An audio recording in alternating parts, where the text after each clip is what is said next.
Hello friends, இன்னைக்கு நம்ம restaurant style chicken soup எப்படின்னு பார்க்கலாம். So welcome to Nandhu Stuff, knowledge recipes and crafts in one channel. Please subscribe. So chicken வந்துட்டு ஒரு 5-6 piece எடுத்து மிக்ஸியில் நல்லா மேஷ் பண்ணி வச்சுருக்கேன். அதில் கொஞ்சம் மிளகுத்தூளும் உப்பும் போட்டு மிக்ஸ் பண்ணியிருக்கேன். நல்லா ஒரு கிண்ணத்தில் தண்ணி வச்சுருக்கேன். அடுப்பில் தண்ணி நல்லா ஹீட் ஆகட்டும். அதுக்குள்ளே இதை நல்லா மிக்ஸ் பண்ணிடலாம்.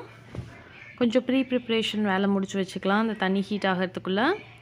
So minced chicken ready. ஒரே ஒரு முட்டை மட்டும் உடச்சி ஊற்றிக்கிறேன். அதை நல்லா மிக்ஸ் பண்ணிக்கலாம்.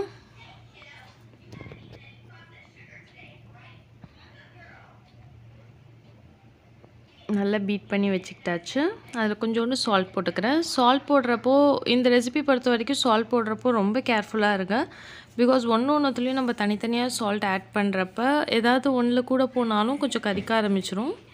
ஸோ எல்லாத்துலேயுமே பிஞ்ச் மட்டும் போடுங்க. அதுக்கு மேல் கொண்டு சால்ட் பத்தலைங்கிறப்போ நீங்கள் டேரெக்டாக சூப்பில் கூட போட்டுக்கலாம். ஸோ எக் பீட் பண்ணி தனியாக வச்சுட்டேன். இப்போ இந்த மின்ஸ்டு சிக்கன் வந்துட்டு குட்டி குட்டி பால்ஸாக நீங்கள் கையால் எடுத்து போட்டாலும் சரி, இல்லை இந்த மாதிரி ஸ்பூன் வச்சு போட்டுக்கிட்டாலும் சரி, இந்த மாதிரி குட்டி குட்டி பீஸாக போட்டுக்கோங்க. சூப் குடிக்கிறப்போ இது தனியாக வாயில் மாட்டுறப்போ சூவியாக நல்லாயிருக்கும் இதோட ஃபீல்.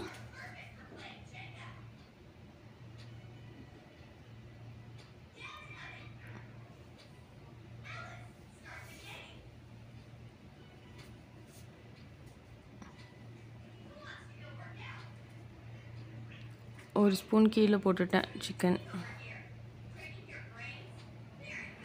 It's okay. ஸோ இது வந்துட்டு பார்த்திங்கன்னா நீங்கள் போட்டோன்னே ஒரு மாதிரி நல்லா ஒயிட் ஆகிடும், நல்லா குக் ஆகிடும் இமீடியட்டாக.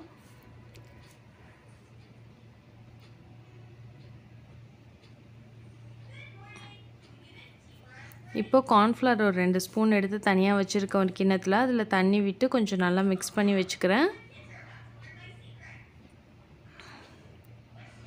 ஒரு 5 மினிட்ஸ் வரைக்கும் நீங்கள் போட்ட அந்த சிக்கன் பால்ஸ் வந்துட்டு அதில் கொதிச்சிட்ருக்கட்டும்.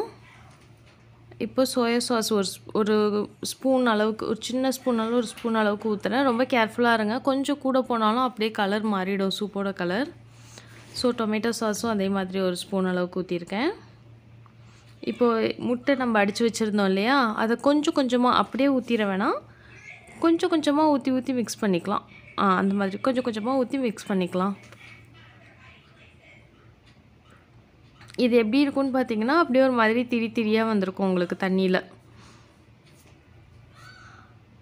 இதையே வந்துட்டு நீங்கள் ஸ்வீட் சிக்கன் சூப்பாகவும் பண்ணிக்கலாம். எப்படின்னாக்கா நீங்கள் எல்லாம் முடிச்சுட்டு லாஸ்ட்டாக நீங்கள் இறக்க போகிறதுக்கு கொஞ்சம் முன்னாடி ஒரு 2 ஸ்பூன் சுகர் போடலாம் இந்த அளவுக்கு குவான்டிட்டிக்கு.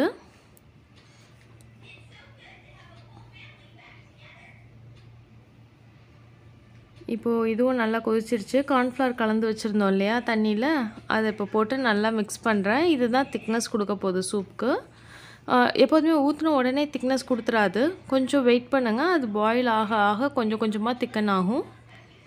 இப்போ சால்ட் வந்துட்டு சூப்புக்கு தேவையான சால்ட் இப்போ போடுறேன். இது வந்துட்டு சாஃப்ரான் வேணுன்னா போட்டுக்கலாம், இல்லைனா ஆப்ஷனல் தான். So soup ready. ட்ரை பண்ணி பார்த்துட்டு டேஸ்ட் எப்படி இருக்குன்னு கமெண்ட் பாக்ஸில் ஷேர் பண்ணுங்கள். Please subscribe. தேங்க்யூ. பாய்.